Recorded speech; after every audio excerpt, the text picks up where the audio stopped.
오늘 말씀 보도록 하겠습니다.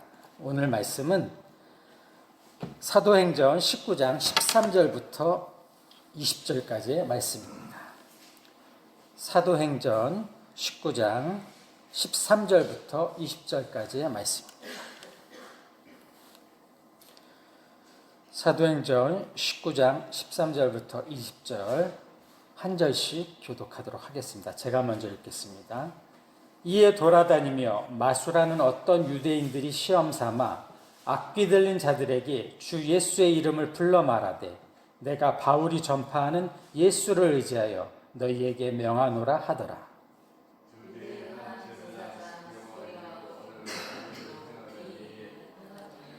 악귀가 대답하여 이르되 내가 예수도 알고 바울도 알거니와 너희는 누구냐 하며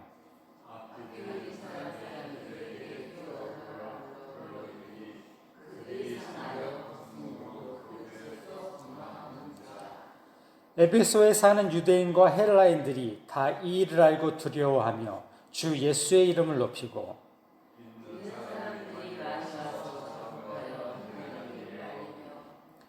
또 마술을 행하던 많은 사람이 그 책을 모아가지고 와서 모든 사람 앞에서 풀사르니 그 책값을 계산한 즉 은 5만이나 되더라.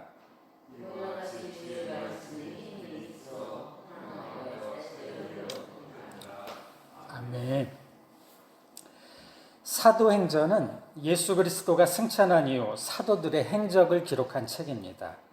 초대교회의 복음 전파와 성령의 역사를 이해할 수 있는 성경입니다. 사도행전은 바울을 비롯한 사도들이 그들의 신앙과 열정으로 예수 그리스도의 이름과 십자가 보혈의 능력인 복음을 선언하고 전파하는 이야기입니다. 사도행전은 요한복음서 다음에 나오는 성서입니다. 복음서들은 예수님의 생애와 언행을 태어나서부터 십자가에서 죽으시고 부활하시기까지의 과정을 가능한 한 충실하게 기록하려고 하였던 반면에 사도행전은 예수님의 승천 이후에 사도들이 성령의 힘을 받아 사람들에게 복음을 선포하면서 예수 그리스도의 이름과 십자가 보혈의 능력을 통해 교회를 세워나갔던 과정들을 기록하고 있습니다. 이렇게 사도들의 행적이 담겨 있다 해서 사도행전이라고 불리게 되었습니다. 오늘 현재의 우리들에게 복음이 전해질 수 있게 한 기원이 되는 초대교회의 창립 과정들을 상세하게 기록하고 있습니다. 그렇다고 해서 12사도들의 활동상이 모두 담겨 있지는 않습니다. 실제로는 사도행전의 앞부분에는 12사도를 대표하는 베드로의 행적이 다루어져 있고 뒷부분에서는 예수 그리스도의 복음을 온 세계에 전하는 데 큰 역할을 한 바울의 행적이 주로 기록되어 있습니다.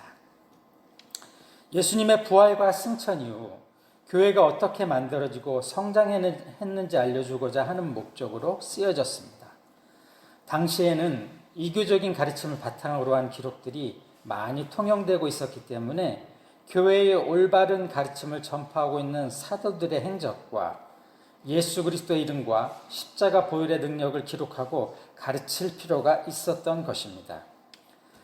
당시 커다란 힘을 떨치고 있던 로마 제국 안에서 그리스도교가 순조롭게 성장해 나갈 수 있었던 것은 무엇보다도 성령께서 이끄셨기 때문임을 알려주며 로마 황제 숭배 및 유대인들과의 불화로 말미암아 어렵게 신앙생활을 해나가는 그리스도인들에게 예수 그리스도의 이름과 십자가 보혈의 능력 안에서 용기를 북돋아주는 내용들이 기록되어 있습니다. 사도행전의 독자는 서문에 나와 있듯이 데오빌로입니다. 그에게 붙여진 각하라는 명칭은 식민지에 파송된 최고 통치자 베릭스와 베스도에게 사용된 것을 감안할 때 그는 상당히 높은 지위를 가진 로마인이었을 것으로 보여집니다. 데오빌로란 이름의 뜻이 하나님의 친구 혹은 하나님을 사랑하는 자라는 의미를 가지고 있는 것으로 보아 이것은 그가 복음을 받아들인 이후에 별명일 수 있는 가능성이 큽니다. 그는 이미 복음을 받아들인 이방인 초신자이었기 때문에 신앙에 대한 좀 더 체계적인 이해가 필요했습니다. 사도행전은 그와 같은 입장에 있는 이방인 신자들에게 예수 그리스도를 믿는 신앙의 역사적인 뿌리와 예수 그리스도의 이름과 십자가 보혈의 능력에 확실성을 심어주기 위해 기록되어졌습니다. 사도행전은 실제 있었던 역사의 기록입니다. 그리스도교 역사를 첫 번째로 기록한 성경입니다. 오순절의 성경 감림으로 기독교와 교회가 생겨나고 이후 베드로와 바울을 비롯한 많은 믿음의 사람들에 의해 예수 그리스도의 이름과 십자가 보혈의 능력이 온 세상 속에 전파되어 마침내 로마에까지 도달한 복음 전파의 역사입니다. 그런 까닭에 이것은 기독교의 역사이자 초대교회의 역사입니다. 동시에 사도행전은 사도들의 전기입니다. 베드로, 야고보, 스데반, 바나바, 바울 등의 전기, 특히 바울의 전기입니다. 사도행전만큼 신뢰할 수 있는 확실하고 생생한 사도들의 전기는 기독교는 물론이고 일반 고대 서적 중에서도 드문 것입니다. 특히 바울이 얼마나 위대한 예수 그리스도의 이름과 십자가 보혈의 능력을 전하는 복음 전도자인가를 사도행전을 통해서 우리는 알 수가 있습니다. 사도행전은 성령의 행전입니다. 전 인류를 구원하기 위해 성령님이 얼마나 열심히 활약하셨는지에 대한 하나하나의 사실을 기록한 성경입니다. 사도행전의 주인공은 성령님입니다. 다시 한번요. 사도행전은 성령의 행전입니다. 전 인류를 구원하기 위해 성령님이 얼마나 열심히 활약하셨는지에 대한 하나하나의 사실을 기록한 성경입니다. 사도행전의 주인공은 성령님입니다. 베드로도 야고보도 바울도 결코 아닙니다. 그들은 단지 하나님의 계획과 뜻 안에서 각자의 사명이 주어졌고 그 사명을 충실히 행동한 사도들이었습니다. 성령님만이 처음부터 끝까지 일관되게 활약을 계속해서 하신 것입니다. 그래서 사도행전은 성령행전입니다. 이런 의미에서 사도행전은 교회가 갖게 되는 귀중한 예수 그리스도의 이름과 십자가 보혈의 능력의 복음에 관한 하나님의 역사의 기록입니다. 사도행전은 신앙의 발전 역사의 기록입니다. 오순절에 사도들이 가졌던 신앙은 바울이 로마에 들어갔을 때에는 성령님의 도우심 가운데 눈부시게 발전을 하게 됩니다. 로마에서 사도행전의 기독교는 많은 희생과 순교를 통해서 힘차게 성장해 갑니다. 초대교회에서 사도행전의 신앙은 참 자유로운 것이었습니다. 그 무엇에도 붙잡히지 않고 그 무엇에도 방해를 받지 않고 자유롭게 전파되어 나갔습니다. 사도행전 1장 8절에 오직 성령이 너희에게 임하시면 너희가 권능을 받고 예루살렘과 온 유대와 사마리아와 땅끝까지 이르러 내 증인이 되리라 하시니라라고 기록되어 있습니다. 다시 한번요. 사도행전 1장 8절에 오직 성령이 너희에게 임하시면 너희가 권능을 받고 예루살렘과 온 유대와 사마리아와 땅끝까지 이르러 내 증인이 되리라 하시니라 라고 기록되어 있습니다. 박해로 성도들이 순교를 하기도 하고 바른 교리를 지키기 위해 교회에 분쟁도 있었지만 복음은 성령 충만한 예수님의 제자들 사도들을 통해 예수 그리스도의 이름과 십자가 보혈의 능력 안에서 예루살렘에서 땅끝을 향해 전파되어 갔습니다.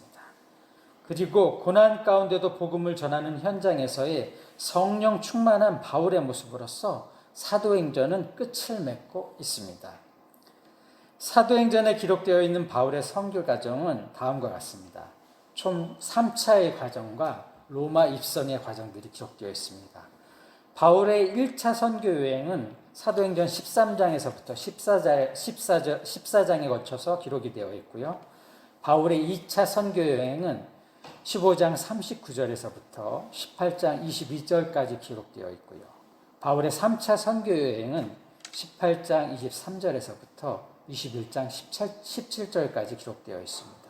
그리고 이후에 로마를 향해 가는 길과 로마에서의 선교 내용은 21장부터 28장까지 기록이 되어 있습니다. 예루살렘에서 유대인들은 바울을 박해하고 죽이려 하거나 당국에 고발하기도 하였습니다. 바울은 여러 곳으로 끌려다니며 재판을 받거나 감금을 당하기도 하였습니다. 그래서 바울은 천부장, 총독, 그리고 왕 앞에 서게 되고 바울은 이곳에서도 예수 그리스도의 이름과 십자가 보혈의 능력의 복음을 전파합니다. 결국 바울은 로마 황제에게 송사를 하게 되고 로마로 송환되어 갑니다. 바울은 로마에서 열심을 다해 복음을 전파합니다. 사도행전 28장 31절에 사도행전 마지막 절입니다. 2절에는 이렇게 기록되어 있습니다. 하나님 나라를 전파하며 주 예수 그리스도에 관한 모든 것을 담대하게 거침없이 가르치더라고 기록되어 있습니다. 바울의 로마에서의 예수 그리스도의 이름과 십자가 보혈의 능력의 복음을 전파하였던 사역들이 기록되어 있습니다. 오늘의 말씀을 같이 보시도록 하겠습니다. 13절에서 16절 보시겠습니다. 이에 돌아다니며 마수라는 어떤 유대인들이 시험 삼아 악기 들린 자들에게 주 예수의 이름을 불러 말하되 내가 바울이 전파하는 예수를 의지하여 너희에게 명하노라 하더라. 유대의 한 제사장 스게와의 7 아들도 이 일을 행하더니 악기가 대답하여 이르되 내가 예수도 알고 바울도 알거니와 너희는 누구냐 하며 악기 들린 사람이 그들에게 뛰어올라 눌러 이기니 그들이 상하여 벗은 몸으로 그 집에서 도망하는지라. 성령 세례는 인생의 주권이 바뀌는 시간입니다. 사건입니다. 예수 그리스도의 이름과 십자가 보혈의 능력의 복음을 믿는 그 믿음 가운데 성령님의 도우심 속에서 새로운 생명과 새로운 시작을 얻게 되는 것입니다. 17절에서 18절 보시겠습니다. 에베소에 사는 유대인과 헬라인들이 다 이 일을 알고 두려워하여 주 예수의 이름을 높이고 믿은 사람들이 많이 와서 자복하여 행한 일을 알리며 성령님이 보내주시는 부흥이 일어날 때에는 사람들은 자기들의 죄를 철저하게 고백합니다. 예수 그리스도의 이름과 십자가 보혈의 능력의 복음을 믿는 믿음 가운데 성령께서 임하시면 사람들은 자기들의 죄를 자복하고 회개를 통해 회복되어지고 이러한 가운데 성령님께서 더욱 강하게 역사하십니다. 19절을 보시겠습니다. 또 마술을 행하던 많은 사람이 그 책을 모아가지고 와서 모든 사람 앞에서 불사르니 그 책값을 계산한 준 은 5만이나 되더라. 하나님과 소통하고 공감하는 사람은 주님의 말씀에 귀 기울이기 때문에 하나님의 말씀의 사람이 됩니다. 하나님과 소통하기 때문에 하나님의 말씀에 귀 기울이게 됩니다. 이를 통해 하나님의 말씀과 예수 그리스도의 이름과 십자가 보혈의 능력의 복음이 사람들의 삶에 영향을 주고 그들의 삶이 변화되게 됩니다.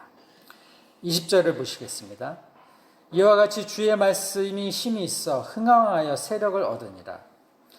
초대교회에 부흥을 주신 하나님의 계획과 뜻 가운데 성령님의 도우심의 역사가 오늘 우리들에게도 예수 그리스도의 이름과 십자가 보혈의 능력의 복음과 성령님의 도우심 가운데 더 큰 부흥으로 이끌어 주실 것입니다. 말씀을 마치겠습니다. 바울과 사도들에게는 예수 그리스도의 이름과 십자가 보혈의 능력의 복음과 성령님의 도우심이 함께 하셨습니다. 이를 통해 초대교회는 큰 부흥을 경험하였습니다. 우리들도 예수 그리스도의 이름과 십자가 보혈의 능력을 성령님의 도우심 가운데 참 그리스도인으로 살아가면서 복음을 전파해 나가야 합니다. 이러한 참 그리스도인의 삶을 통해 하나님 되심을 나타내고 복음의 빛을 나타내고 선한 영향력을 나타내며 복음을 전파해 나가는 우리 모든 성도님들 되시기를 예수님의 이름으로 축복합니다. 기도하시겠습니다.